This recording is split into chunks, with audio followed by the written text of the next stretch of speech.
시청자 여러분 안녕하십니까. 유교 책판 이야기입니다. 영주 순흥에는 금성대군 신단비가 있습니다. 금성단인데요.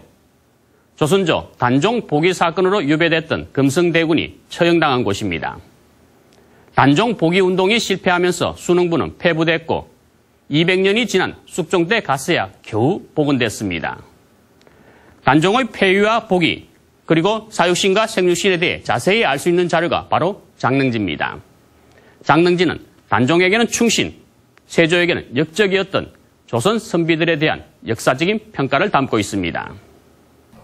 한국국학진흥원이 소장하고 있는 장릉지 책판. 제목에서 알 수 있듯이 강원도 영월에 있는 단종의 능인 장릉의 이름을 땄습니다. 1711년 숙종 37년 당시 영월 부사였던 윤순거가 편찬한 노릉지와 박팽년의 외손 권화와 후손 박경려가 다시 정보한 속지 두 권을 합해 장릉지가 편찬됐습니다. 장릉지에는 단종의 탄생부터 폐위, 죽음, 복위에 이르기까지 전 과정을 수록한 것으로 단종의 복위와 사육신의 복권을 거부하던 조선 왕실은 숙종에 왔어야 비로소 이를 허용합니다.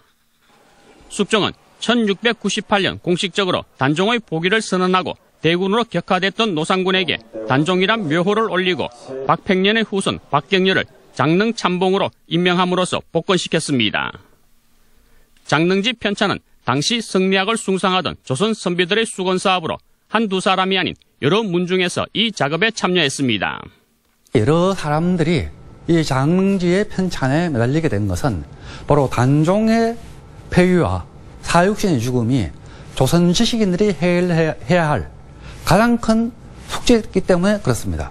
그것은 바로 조선의 이념이었던 유교적인 명분론 그리고 올바른 군신관계를 제외한 것이 단종 폐위 사건이었기 때문에 이것은 바로 조선시대의 역사를 바로잡기 위한 모든 조선 지식인들의 활동이 이 책의 편찬에 녹아들었다고 할 수가 있습니다. 단종 복위로 사육신, 금성대군 등 순줄 의사들이 신원됐고 금성대군이 처형되면서 폐부됐던 순흥도 순흥부로 복원됐습니다. 또 숙종 45년 1719년에 부사 이명희가 순흥에 금성대군의 단소를 설치했고 영조 때 경상감사 심성희가 순위비를 세워 매년 봄, 가을에 향사를 지내오고 있습니다. 성리학을 추종했던 조선 선비들은 충과 의의 상징으로 단종 복위와 사육신 복권을 꿈꿨습니다. 단종의 폐위 사건은 조선 지식인들에게 엄청나게 큰 충격으로 다가오게 됩니다.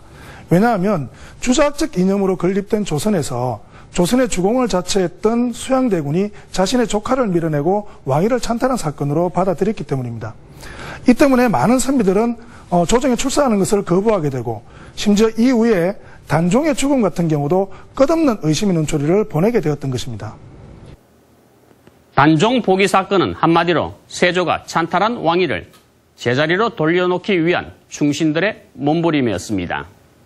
이들은 지편전을 기반으로 주자학을 집중적으로 연구했고 유교적 명분에 입각할 때 단종의 양위와 세조의 즉위는 수긍할 수 없는 일이었습니다.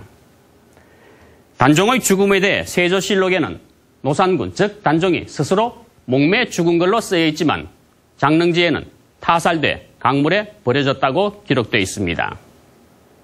역사는 승자의 것이라고 하지만 진실마저 덮을 수는 없는 일입니다. 유교 책판 이야기 이호영입니다.